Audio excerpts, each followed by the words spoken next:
Well, there are many important days in the Australian Parliament, and this day is no different. This day is very important for Australia because what Australia needs at this very sensitive time in our economic transition is a national plan for jobs and growth that will reassure every Australian about the path we're on to make our way through this transition. All around the country today, this transition is being felt differently. There are some parts of the country that are really moving ahead, and that's great to see. But I know that there are other parts of the country, and Ewan Jones will tell me about that up in Townsville, or Rowan Ramsey will tell me about that down in Whyalla, where this transition is being felt far more acutely. And that's why tonight's budget has to be a national economic plan. It's not a typical budget, it's not an ordinary budget. This is a budget that has to deliver a plan for jobs and growth. Sweeteners won't change the circumstances for the people who are facing difficult times in our economy. A national plan for growth and jobs is what they need, and that's what they'll get in the budget tonight. What they'll see in that plan tonight is that we will stick to our jobs and growth focus, that we will ensure that we will deal with the specific problems in our tax system.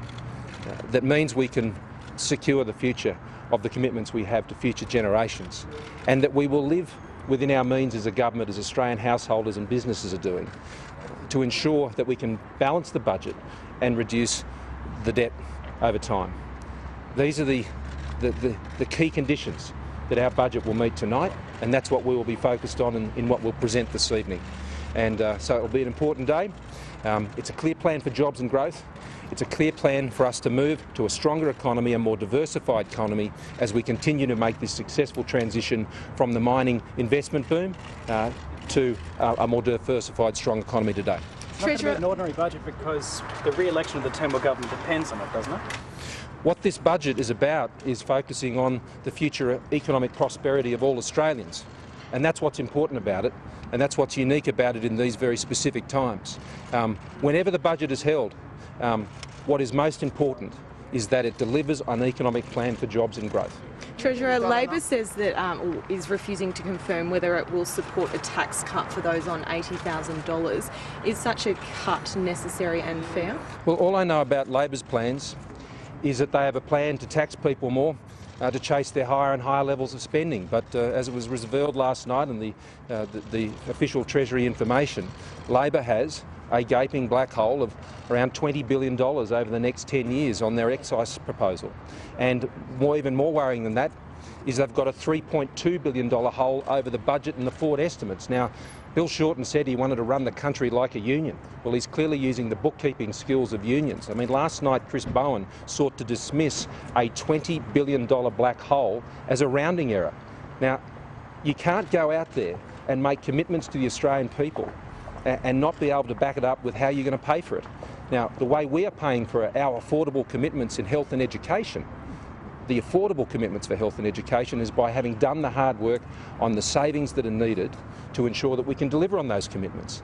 Labor's come up with a plan like they did on the mining tax.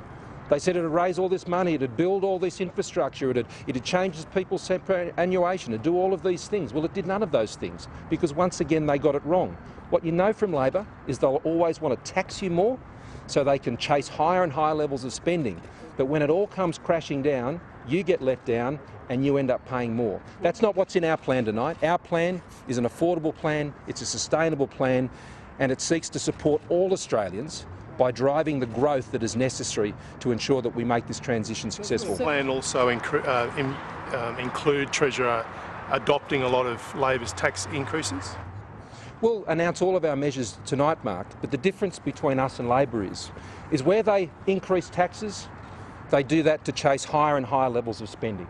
What you'll see in our budget tonight is that where we've been able to raise revenues in other areas, like cracking down on multinational tax and closing off generous concessions that exist in superannuation at the very high end, we'll reinvest that back into the productive capacity of our country by ensuring a lower tax burden, particularly for small and medium-sized businesses, to ensure that we continue to drive growth. You cannot grow the economy by putting a $100 billion additional tax burden on the economy. You can't do that and think that's going to help growth and jobs. So that's where we're different to Labor. Yeah, Labor will hack up taxes. They'll put them up as high as they can. And when they work out that those taxes don't raise enough money to pay for their higher levels of spending, as we saw last night, they'll keep putting the taxes up. By contrast, we've got an affordable plan that can meet its commitments. It's real money that will go to real schools and real students, not the sort of phony accounting we see in the union movement that Labor seems to be modelling their approach on. Last one. Do you think you've done enough to allay the concerns of Moody's and other agencies? What you'll see in the budget is, again, consistent with what we said in the mid-year update, a very clear path towards budget balance. What you'll see is expenditure as a share of the economy continuing to fall, and that is the way to a sustainable surplus. You don't get to a budget balance and be able to sustain it by just ramping up taxes and ramping up spending. That is not a sustainable plan for Australia. It's not a plan for jobs and growth. What all we'll see tonight is our plan delivers on our commitment to ensure that our spending as a share of the economy falls over the budget and forward estimates, that the deficit falls over the budget and the forward estimates, not based on rosy-coloured glasses when it comes to forecasts or taxes that don't raise the money that Labor claim they would, but on careful, considered plans that Australians can rely on for jobs and growth. Thanks very much. The Treasurer